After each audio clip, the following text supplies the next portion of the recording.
रायगड जिल्ह्यातील वरंध गावात श्री भैरवनाथ जत्रा उत्सवाला आज भक्तिमय वातावरणात सुरुवात झाली आहे। पहाटेपासून मंदिरात नित्य नियमाची पूजा आणि श्री भैरवनाथाचा विधिवत अभिषेक पार पडला। ग्रामस्थ आणि भाविकांनी मोठ्या श्रद्धेने दर्शन घेतले।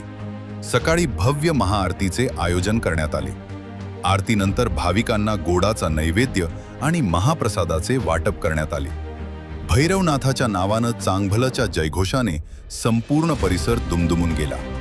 या धार्मिक विधींनंतर वरंधच्या ऐतिहासिक जत्रोत्सवाला अधिकृत सुरुवात झाली असून पुढील 3 दिवस विविध सांस्कृतिक कार्यक्रमांसोबतच बैलगाडा शर्यतीचा रोमांच आणि कुस्तीच्या मैदानातील थरार अनुभवायला मिळणार आहे। पंचक्रोशीतील हजारो भाविक या जत्रेसाठी वरंधमध्ये दाखल झाले असून संपूर्ण परिसरात उत्साहाचे वातावरण पाहायला मिळत आहे। आज या ठिकाणी वरंध ग्रामस्थांनी जी आमच्या कालभैरवाची यात्रा असते ती सालबादप्रमाणे या ठिकाणी सादर होत आहे।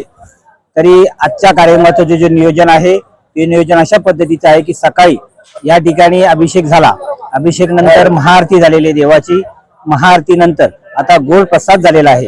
याच्यानंतर दुपारी ठीक 4 वाजता आमच्याकडून पालखी निघणार आहे। काठीचा कार्यक्रम होणार आहे। काठी नाचवण्यासाठी आमच्या गावातले खूप तरुण आहेत, लेझीम असतात, लेडीज असतात, महिला सगळ्या प्रकारे आधी वाजत गाजत या ठिकाणापासून ते अगदी वरती आमचं हनुमान मंदिर आहे, ग्रामपंचायत आहे, त्या ठिकाणापर्यंत गुलालाची उधळण करत आम्ही सर्व ग्रामस्थ या ठिकाणाहून काठी नाचवत असतो। ती काठी नाचवून झाल्यावर आज संध्याकाळी 10 वाजता पुण्याहून एक आम्ही सांस्कृतिक कार्यक्रम आणलेला आहे। फुलवंती त्या कार्यक्रमाचं नाव आहे। तो कार्यक्रम 10 ला चालू होईल आणि 2-3 तासाचा जो कार्यक्रम असेल तो 2-3 तासामध्ये आटपल्यानंतर सकाळी पुन्हा या ठिकाणी देवाची आरती होते। त्यानंतर बैलगाडीची शर्यत 7:30 वाजता होणार आहे, सुरुवात होणार आहे। शर्यत आटपल्यानंतर टिकटा निवद हा आमच्या या ठिकाणी होतो देवाचा आणि संध्याकाळी 6 ते 8 कुस्तींचा कार्यक्रम आहे। या कुस्त्यांचा कार्यक्रम अगदी महाराष्ट्र केसरी, हिंद केसरी असे पैलवान आम्ही भोरमधून आणलेले आहेत आणि तो कार्यक्रम होणार आहे।